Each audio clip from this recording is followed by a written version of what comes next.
Ahojte, vítam vás pri ďalšej časti podcastu Inovačné kreslo, do ktorej si pozývame zaujímavých hostí z oblasti inovácií a podnikania.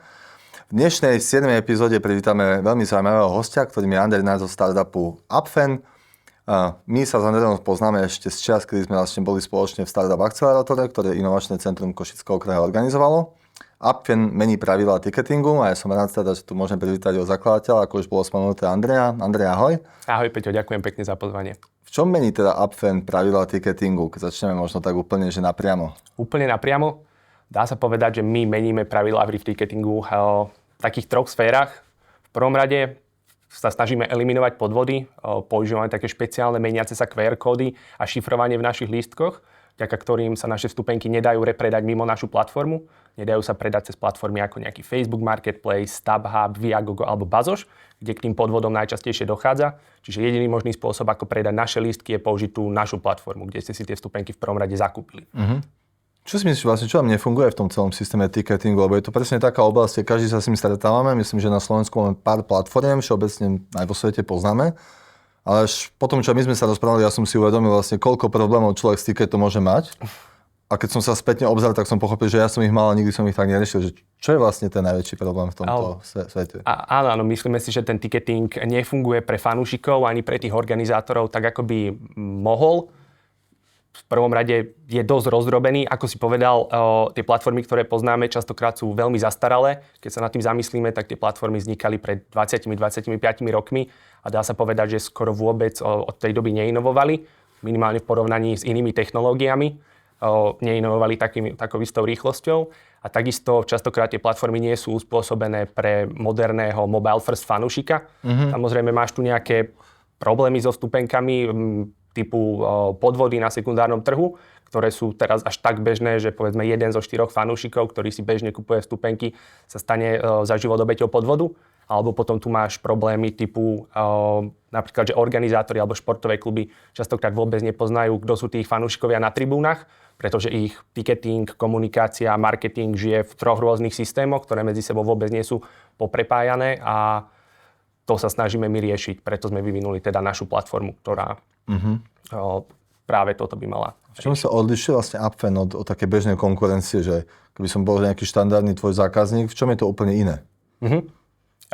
Čo sa týka teda tých konkurenčných ticketingových platform, ako som povedal v prvom rade, je to ten lístok samotný, ktorý je teda šifrovaný so špeciálnym QR kódom, vďaka ktorému dokážeme garantovať nejaké veci, ako tu právo vstupeniek, takisto dokážeme umožniť alebo umožňujeme tomu organizátorovi profitovať za každým, keď niekto repredá ich lístok na sekundárnom trhu, čo pre nich predstavuje nový zdroj príjmu a tiež im umožňujeme aj zastropovať maximálne ceny na sekundárnom trhu.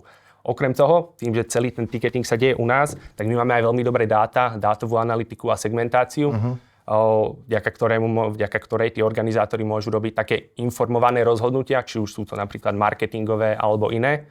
A teraz sa snažíme veľmi veľa vlastne robiť aj s fan engagementom. Máme vyvinuté rôzne funkcionality ako kvízy, ankety, feedback formuláre alebo notifikácie pre tých organizátorov, ktoré práve môžu použiť, aby robili také informované rozhodnutia a zlepšovali si vzťah s tými fanúšikmi. A možno ešte taký tretí bod, ak môžem povedať, tak my sa zameriavame hlavne na tie športové kluby. A preto sme vyvinuli aj produkty, ktoré možno bežne tie ticketingovky nemajú. Väčšinou tie ticketingovky predávajú rôznych organizátorov. Či už je to hudobný festival, športový klub alebo aj nejaká konferencia. A my sa snažíme možno špecializovať na tie športové kluby. Aktuálne športový klub, dá sa povedať, predáva jednorázový lístok a nejakú permanentku, čo sú 2 veľmi odlišné produkty. Dá sa povedať, že to ako keby, povedzme, Škodovka predávala najlacnejšiu Fabiu a najdrahší Superb a nemá nič medzi tým.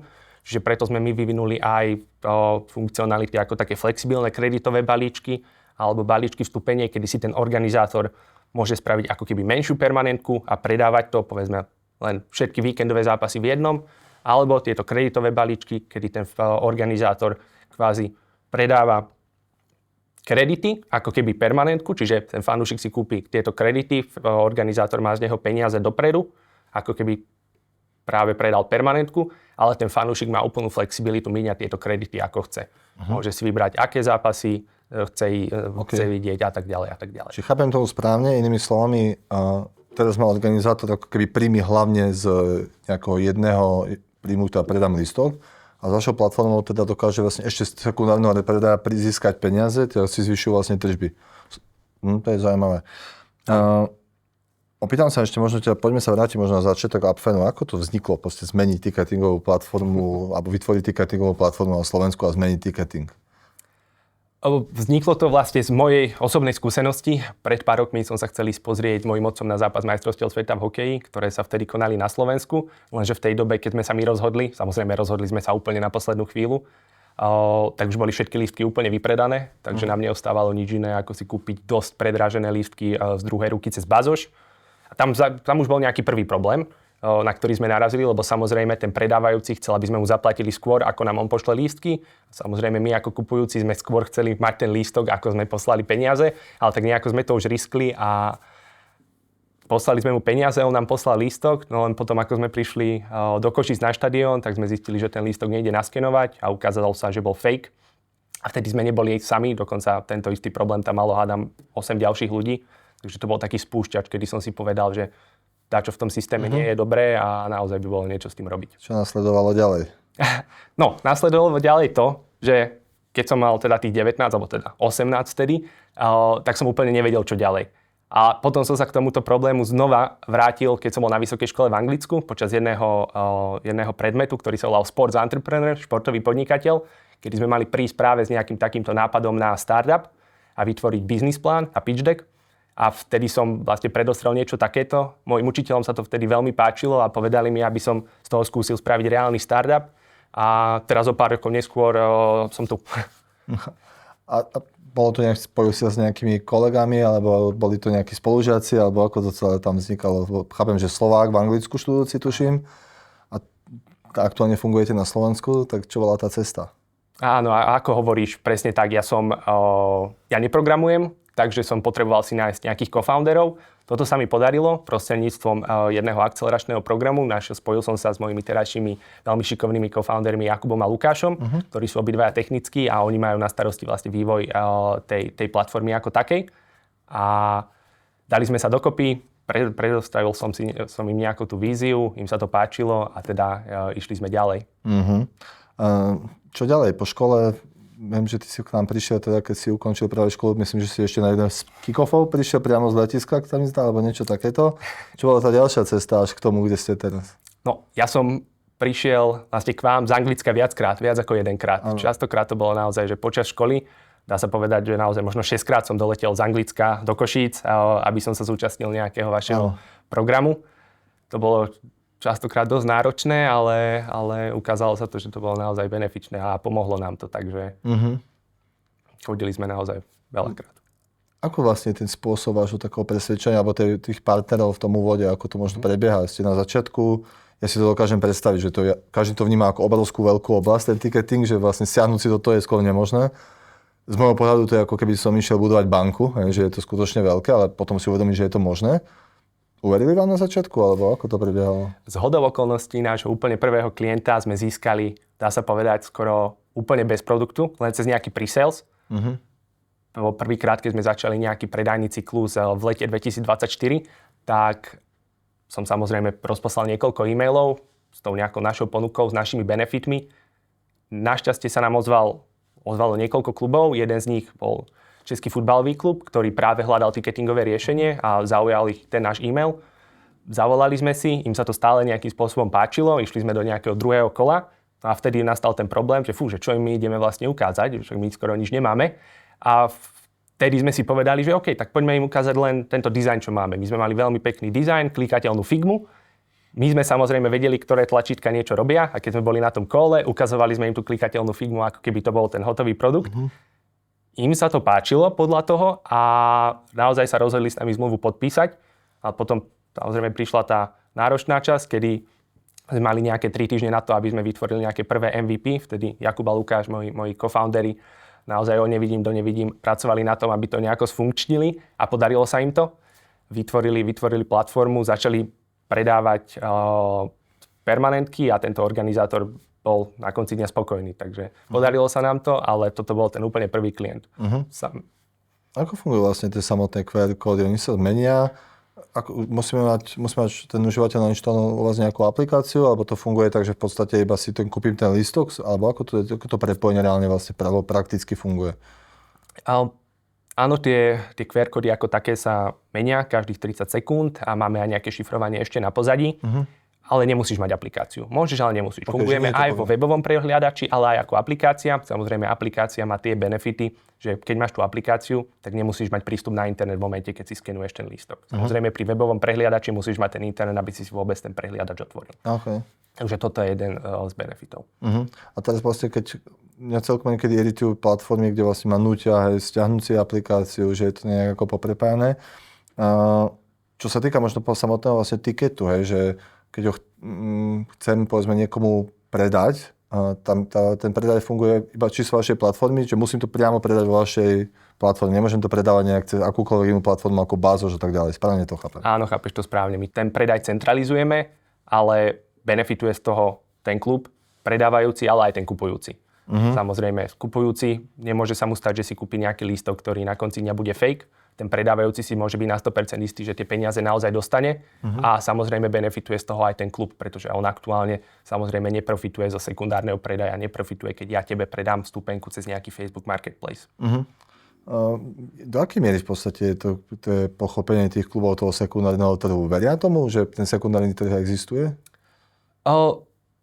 Samozrejme je to, dá sa povedať, market specific. U nás v Československu ten sekundárny trh nie je veľmi rozšírený. U nás tie kluby... Práve preto mi to ide, že viem, že oni sa pýtajú, či existuje, že či skutočne je, že do akej miery to pre nich výhodné, prepáčte. Áno, nie je úplne v pohode. Čiže pre tie, povedzme, kluby v Československu to nie je úplne number one priorita. Samozrejme sú nejaké zápasy alebo eventy, koncerty alebo festivály, ktoré sa zvyknú vypredať a dáva to zmysel. Ale napríklad v Anglicku, kde som vlastne študoval, tak tam je to veľký problém. Tam ten sekundárny predaj je obrovský problém, ktorý riešia naprieč rôznymi ligami. A veľmi veľa ľudí sa tam naozaj častokrát stretne s tým, že si kúpia nepravé lístky, organizátor s tým má problém, že to potom musí riešiť nejakým spôsobom. A pre tých, povedzme, československých klientov sú ale tie iné benefity tej platformy, ako tá dátová analytika a tie rôzne fun engagement a gamifikačné funkcionality, na ktoré práve počúvajú a čo ich zaujíma. To ma práve zaujíma, pretože my tiež nemám dáta v rôznych oblastiach akože kľúčové. Podľa mňa my s nimi veľakrát v mnohých oblastiach nepracujeme dostatočne. Ale čo sa vlastne taký majiteľ klubu, alebo tí ľudia, ktorí riešia ticketing, dozvie viac vďaka Apfenu, ako sa povedzme teraz môže dozvedieť so súčasnou platformou? Áno. Častokrát s tou súčasnou platformou zbiera iba nejaké veľmi jednoduché transakčné dáta, typu počet predaných vstupeniek alebo tržby. S nami ale dokáže zbierať kvázi ďalšie vrstvy dát, napríklad demografické dáta, vie presne, kto sú tí ľudia, čo sedia na tých tribúnach, či sú to muži, či sú to ženy, aké sú ich vekové kategórie, kedy sa narodili a tak ďalej. Alebo potom behaviorálne dáta, čiže vie presne zistiť, kedy ten človek kupuje lístky, kedy chodí na ten zápas, cez ktorý gate prišiel na štadión a takisto, či napríklad predáva lístok, či posúva lístok z permanentky. A takisto máme tie funkcionality ako kvízy, ankety a feedback formuláre. A toto je zase priestor, kde ten klub môže získavať rôzne kvalitatívne dáta. Môže zistiť od tých fanúšikov pomocou feedback formuláru, možno aký je sentiment medzi fanúšikmi, aké by tí fanúšikovia mali možno tipy na zlepšenie a tak ďalej a tak ďalej. Ja viem, že ty si mi spomínal naposledy, že tuším ešte v New Yorku, že už spolupracujete s klubmi v Dubaji, v Anglicku a tak ďalej. Ako to je vlastne taká cesta dostať sa až k ním? Viem, že niektorí tam máš aj vtipné momenty, ale úplne nemôže byť jednoduché ako osloviť také veľké kluby. No, nám sa to podarilo, dá sa povedať, prostredníctvom dvoch konferencií, konkrétne tento dubajský klub a aj anglický klub. Ten dubajský klub som prvýkrát oslovil na Web Summite v Lisabone, ako jednom z najväčších vlastne technologických eventov. Samozrejme, oni majú nejakú aplikáciu networkingovú, kde si ten človek, ako ja v tomto prípade, vie dopredu pozrieť, kto by mal byť na tom evente, na tej konferencii. Ja som si tam pomocou nejakých keywords vytipoval ľudí, ktorých chcem osloviť. Oslovil som ich a zrovna zhodou okolností tento pán Said, vlastne manažér z tohto futbalového klubu z Dubaja, hľadal ticketingovú platformu a naozaj ho to zaujalo. A vtedy sme sa tam stretli, mali sme naozaj veľmi dobrý rozhovor. Páčilo sa mu to a neskôr sme ich podpísali. A čo sa týka toho druhého klienta v Anglicku, tak tých sme získali práve počas Ticketing Business Forum v Manchesteri, kde sa nám podarilo aj vyhrať ocenenie pre najinovatívnejšiu ticketingovú platformu. A práve, ak si to správne pamätám, tak oni videli, že sme vyhrali túto cenu a potom nás oslovili, lebo chceli sa dozvedieť viac, vlastne čo robíme, ako to robíme, prečo sme to vlastne vyhrali. A tak sme sa dali do reči, im sa to zapáčilo, čo chceme riešiť. Oni vtedy hľadali ticketingovú platformu a začali sme spolupracovať a teraz to bude už skoro rok a vyzerá to tak, že naozaj, myslím, máme veľmi dobrý vzťah. No, to je fakt, by som povedal, taký dobrý slovenský príklad, že dá sa ísť do sveta. Skutočne, povedzme, so startupom, ktorý nie je až taký akože v takej fáze rozvoja, ako by možno iní očakávali od vás. Čo možno ďalej? Aké trhy by si chcel osloviť? Alebo čo je taká vaša cieľová destinácia, kam by si sa napríklad ty vedel relokovať a rozvíjať ten váš biznis? Bol si s nami v New Yorku, možno teraz hovoríme o Dubaji, že kam myslíš, že by to malo ísť ďalej? Kto by vás teoreticky mal ešte osloviť k tomu, aby to išlo vám najľahšie? Dobrá otázka. Samozrejme teraz ešte minimálne najbližší rok, 2 sa chceme zameriavať na ten možno CEE región, a to Anglicko, kde dá sa povedať, máme už nejaký network, či už cez moju univerzitu, alebo či už cez tie existujúce partnerstvá, ktoré máme. Anglicko určite výborný trh, veľmi veľa športových klubov. Je tam ten problém, ktorý riešime. Čo sa týka Československa, áno, je to nám najbližší trh, takže určite. Neviem úplne, či povedzme Amerika je najlepší trh, povedzme v nejakom výhľade 2 rokov, 2-3 rokov. Skôr nás zaujíma a rozmýšľame o tom, ako to robí niekde inde, kde možno nie je až taká veľká konkurencia. Čiže krajiny ako napríklad Afrika, aktuálne sa bavíme aj s nigerijskými futbalovými klubmi, môže to dávať pre nás zmysel, keďže tá konkurencia tam teraz taká veľká nie je. Ten trh rastie a samozrejme mohlo by to dávať zmysel, aby používali oni také riešenie, ktoré ponúkame. Z dlhodobého hľadiska určite môžeme rozmýšľať aj o expandovaní do Ameriky. Práve po bootcampe, ktorý sme spolu zažili, máme, myslím si, veľmi dobré vedomosti a zručnosti, čo môžeme od takejto expanzie očakávať, koľko by to asi mohlo stáť, ako by to mohlo vyzerať a takisto aj na koho sa obrátiť, ak by sme tam chceli hajrovať alebo nejakým spôsobom relokovať sa. Andrej, ty si dosť ako aktívny, čo sa týka nejakej startupovej scény. Mnoho ľudí ťa jasne rozoznáva. Ja stále tvrdím, že ty si budúci slovenský unicorn, veľmi otvorene, a myslím si, alebo ty, vaša firma, keď to poviem, že skutočne idete veľmi dobrým smerom a myslíte globálne, čo je, myslím, že to je tak ako takých founderov ako Šafranu. A poďme možno tak k tomu startupovému ekosystému, trošku aj k tomu ICKK, ty si vlastne si to aj vnímal s nami, prechádzal si nejakou cestou. Ako to vlastne ty možno vnímaš na to Slovensku, čo sa týka startupov, veľa cestuješ po svete? Aké tu máme podľa teba možnosti startupy vôbec začať, posúvať sa ďalej v tej východnej časti Európy? Aktuálne si myslím, že sa ten startupový ekosystém na Slovensku určite zlepšuje. Napríklad aj vďaka vám. Myslím si, že to, ako to vyrobíte v ICKK, je naozaj už dávno prerastlo Slovensko. Myslím si, že to robíte na nejakej európskej, možno aj svetovej úrovni. Ja si myslím, že to viem celkom pekne porovnať práve s tým Anglickom, kde som si povedzme nejakým podobným inovačným centrom tiež prešiel. A dovolím si tvrdiť, že vy to tu robíte ešte lepšie, možno ako oni tam. A takisto si myslím, že práve viac takých inovačných centier Košického kraja je treba v každom kraji na Slovensku.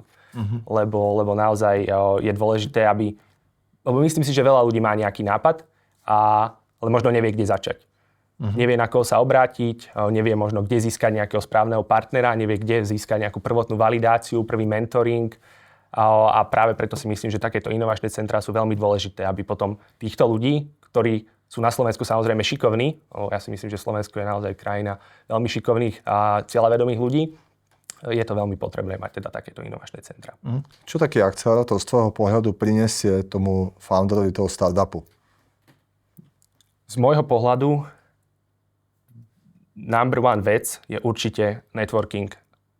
Ty nikdy nevieš, koho na tom akcelerátore spoznáš. Nemusí to byť len mentor, môže to byť aj nejaký ďalší startup, ktorý má kamaráta, ktorý akurát pracuje presne pre toho človeka, s ktorým ty sa chceš stretnúť alebo komu chceš predať svoj produkt. To je aj taká nejaká moja rada možno pre všetkých founderov, je, že fakt naozaj chytí sa každej príležitosti, ktorej môžu prihlásiť sa naozaj do každého akcelerátoru, do každej súťaže, pretože naozaj nikdy nevieš, kto sedí v porote, kto ti vie pomôcť a ako ti vedia pomôcť. Naozaj niekedy je to až priam si myslím, že to je úplne nejaké extrémne šťastie, že dokážu ťa takto prepojiť, ako napríklad dokázali poprepájať nás. Čo ďalej možno? Chápem, že už ste si prešli mnoho alebo niekoľko takýchto programov ste teda zažili. Čo by si povedal na to, keby ti niekto povedal, že teraz budeš mesiac, 2 v New Yorku? Budeš tam pracovať, stretávať nejakých founderov, investorov. Čo by to pre vás znamenalo? Myslím, že zase by to pre nás znamenal obrovský posun. Či už len zase naučili by sme sa nové veci, ešte lepšie by sme poznali ten startupový ekosystém, vlastne meku startupov dá sa povedať. A myslím, že by to otvorilo veľmi veľa nových príležitostí. A takýto čas, mesiac až 2 v New Yorku si myslím, že by práve dokázalo nám priniesť možno aj také prepojenia, ktoré by viedli k prvým klientom napríklad v Amerike. A celé to, čo som ti teraz pred chvíľou povedal, že možno ešte nechceme práve ísť teraz do Ameriky, by sme mohli zahodiť, lebo keď už budeme mať nejakého prvého klienta, potom ako sme boli vlastne na bootcampe v New Yorku spolu, ako nám povedali niektorí mentori, ten sales sa robí v Amerike možno častokrát ľahšie ako v Európe, keď už tam raz si. A tak by sme tam možno ostali a získali ďalších klientov. Tak ja už som sa zlakol, keď si mi hovoril, že tam ich nechceš, preto som sa ťa opýtal tú otázku. Tak uvidíme, že čo nám ten život a svet za chvíľku prinesie. Každopádne, čo ďalej s Upfenom? Ja mám ja si mi takú víziu vždy na ten prvý rok, alebo ten súčasný rok, ktorý aktuálne máme. A čo by si v tomto roku ty povedal, že budeš spokojný 31.12. Dosiahol si to, čo chcel, samozrejme okrem New Yorku. 31.12. 26. 26, OK. Ja osobne budem určite spokojný, keď sa nám podarí podpísať minimálne 10 ďalších klientov. Nie len z Československa, ale určite aj z Anglicka, kde práve ako rozbiehame tie debaty s novými potenciálnymi klientami. Takisto budem veľmi spokojný, keď sa nám podaria vyvinúť nové funkcionality, ktoré budú chcené tými organizátormi. A budem veľmi spokojný, ak budeme mať veľmi dobrý feedback od týchto organizátorov, lebo to je to najdôležitejšie, aby oni boli spokojní. Upfen o 5 rokov? Upfen o 5 rokov.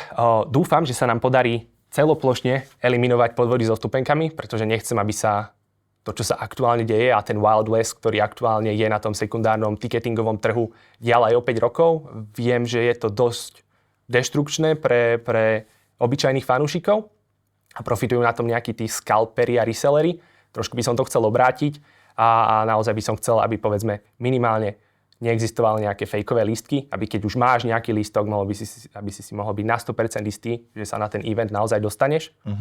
Takže takto by som to videl a samozrejme chcem, aby bol Upfen ako firma úspešný, používaný naprieč Európou, športovými klubmi, naozaj riešenie, ktoré budú vnímať, že je moderné, že im prináša to, čo chcú a že dokáže obhospodáriť všetky tie ich potreby, ktoré majú.